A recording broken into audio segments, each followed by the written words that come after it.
It's the G to the U to the R to the U.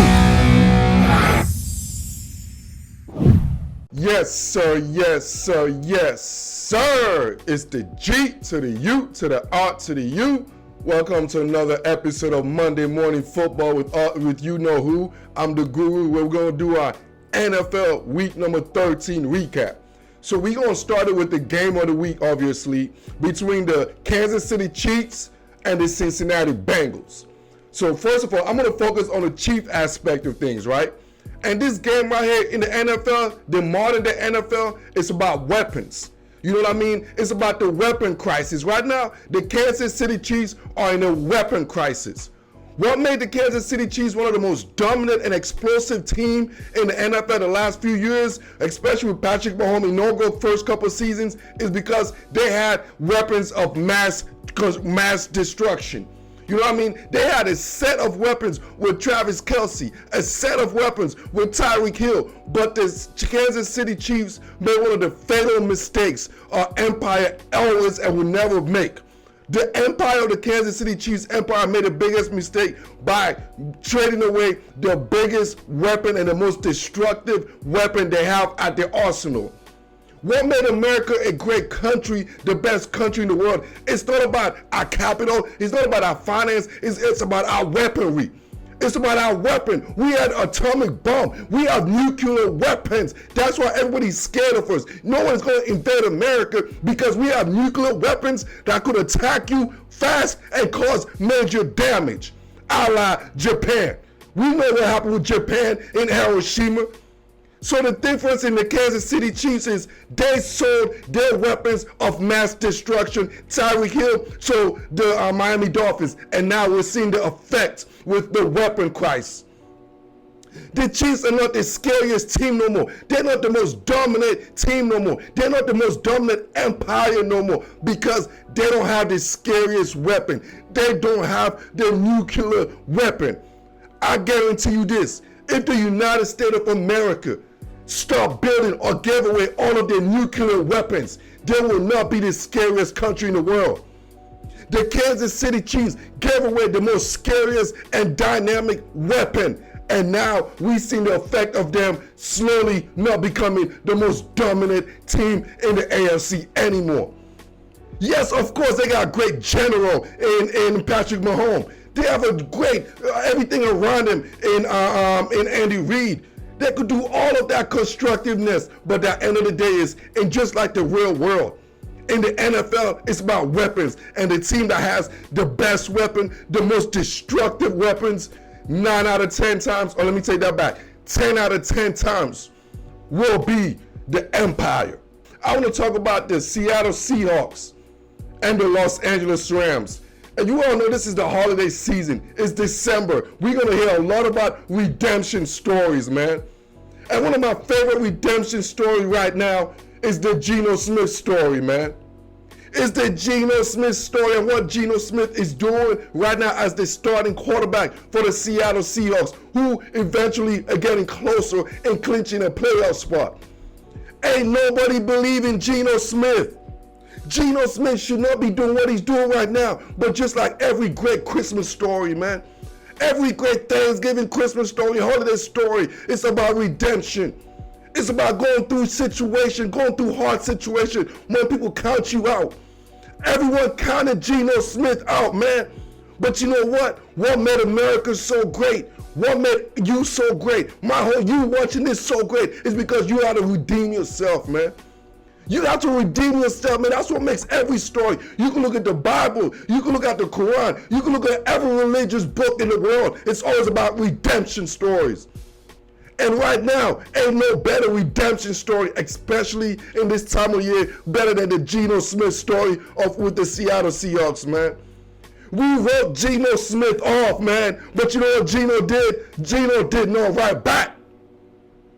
We wrote Geno Smith off and he did not write back. And right now, he has the best redemption story in all of football, man. And I'm so happy and I'm so proud of my guy, Geno Smith, my quarterback, Geno freaking Smith. We wrote him off, but he did not write back. I got to talk about Brandon Staley, man. Y'all know me, man. If y'all been watching this show for a couple seasons now, y'all know how I feel about Brandon Staley. I don't think he's the right guy. He's a good guy. Don't get it twisted. He's a nice guy. But right now, I don't think he's the right guy for the Los Angeles Chargers, man.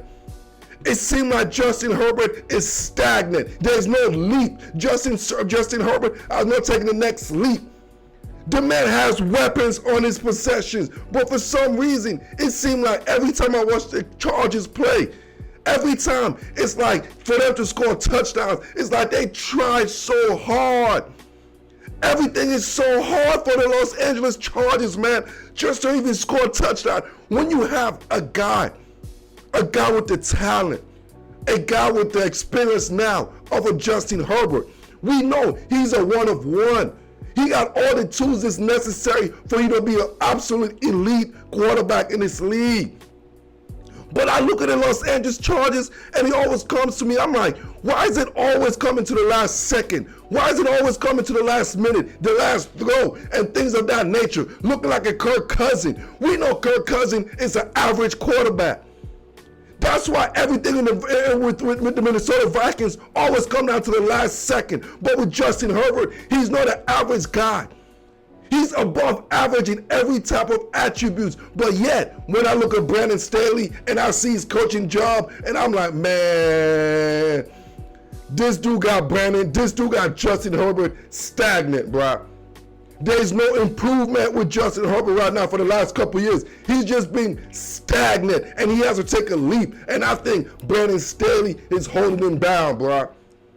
Yes, I know Brandon Staley, you're like, oh, he's winning games. No, that Justin Herbert is making him win games. Look at the Miami Dolphins. Look at the innovative style of offense they have. Look at the play call. Look at the design McDaniels have. Look at other offensive teams that has design. Look at Joe Burrow. Look at freaking Andy Reid. But you look at the Los Angeles Chargers, I see the offense so bland, man. It's like me eating a white woman food. It's just so bland. I'm like, there's no seasoning in here, man. The Los Angeles Chargers, they're getting cooked by some white Karen that has no seasoning, dog. I just don't see it, man. And I think if Brandon Staley consistently stay as the head coach, I see the Los Angeles Chargers always going to be an average team with an above average quarterback, man. You know, we call that underachieving. And if I am Tom Telesco, the GM, I will make a decision and go with a different coach, man. Brandon Staley, he could coach a team like Arizona, man. Like, he could coach like teams like that. But it seems like, or he could even coach the Washington Dan Snyders, man. But once you have a franchise quarterback, a 1-and-1 like a Justin Herbert, you need someone who's capable of making him take the next level and at least challenging and maximizing his potential. I want to transition to the Miami Dolphins and the San Francisco 49ers. Man, before this game, when I was thinking about this game, I looked at it like beauty versus the beast, man. Beauty meaning the Miami Dolphins offense. You know how they have Jalen Waddle, they have Tyreek Hill, and they're just and then Tua could throw the perfect, most accurate balls, man, pause. You know what I'm saying? And then Mike McDaniels designing some out of this world innovative play calling, man. And I love it. They're so beautiful. The Dolphins are beautiful, but yet they're facing a beast in as far as the San Francisco 49ers defense. You talking about those guys that will hit you, dog. They will hit you like freaking bad smoking weed. You know what I'm saying? When you hit that nasty weed, man, and then you start coughing like, oh, that just hit me. This San Francisco 49ers defense are like the beast, man. So when I look at it, beauty versus the beast, man, I'm more scared of the beast than I am of the beauty. No bullshit, dog. I'm more scared of the beast, man, and the beast came out and straight ate up beauty. This is the worst game I've seen Tua play since his first or second year in the league, man. I'm talking about the San Francisco 49ers defense totally beasted on that pretty beautiful offense of the Miami Dolphins. They were getting smacked left, right. They were throwing interception. They were getting bullied all over the place. That's why I always like the beast over beauty. You don't know who this is, man. I'm the guru. I'm that beast. And like once again, if this is your first time watching this, your first time listening to this, man, and you go ahead and give me that like button. Y'all know what it is. And if you're a returning person, I appreciate all my returners, man. I appreciate all my lettermans coming out here supporting one of the rising, up-and-coming NFL podcasts in all platforms. Monday Morning Football with the Guru. So I want to finish it up now to talk about the Chiefs and the Bengals, and I want to talk about the Bengal aspect of things, man. Like I mentioned, the NFL is about weapons, man. And right now, the Cincinnati Bengals got the weapons of mass destruction, man. You got countries go to war because they don't want other teams to have weapons of mass destruction. Now the Cincinnati Bengals have just taken the NFL by storm because they have the most mass destructive weapons in all of football. They got an outstanding general in Joe Burrow. They got themselves the most outstanding weaponry with Jamar Chase, Joe Mixon, even Samaje Perine, T. Higgins, Tyler Boyd. I'm talking about those are weapons of mass destruction, man. I know a country that went to war because they thought another country had weapons of mass destruction. Now the NFL teams are going to war against the Cincinnati Bengals because they got the most weaponry. Just like the leader of the free world, the United States of America, who has the best weaponry. That's why we're the leader of the free world. Right now, the Cincinnati Bengals are the scariest team, and they're the leader of the NFL. It don't matter record-wise. It don't matter. Hell, China got more people than damn America. But when you're talking about the leader of the free world, you're looking at who has the best weapon, who has the weapon of mass destruction. And no team in the NFL right now has more weapon or more weaponry than the Cincinnati Bengals, man. No team knows how to use their weapons like the Cincinnati Bengals. And for you to have the best weapons, you must have weapons that could come fast, strong, and cause major destruction. Jamar Chase caused major destruction. T. Higgins caused major destruction.